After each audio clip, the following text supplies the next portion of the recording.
প্রায় 2 লক্ষ টাকার ডিম সব এখানে নষ্ট, এখানে মরা মুরগি পড়ে আছে। সব মারা মুরগি। আহারে,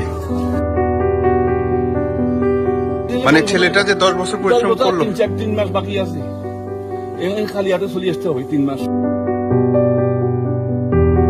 40 লক্ষ টাকা ইয়া আছে, ব্যাংকিং আছে, ব্যাংক ঋণ আছে 40 লাখ টাকা।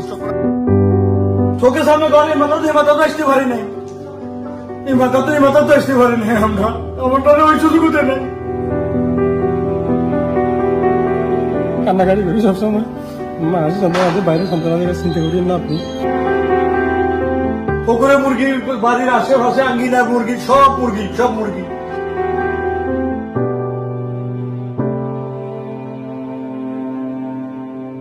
আপনারা যে দৃশ্যটা দেখছেন সেটা হলো ফেনীর ছনুয়া ইউনিয়নে এসে পুকুরগুলোতে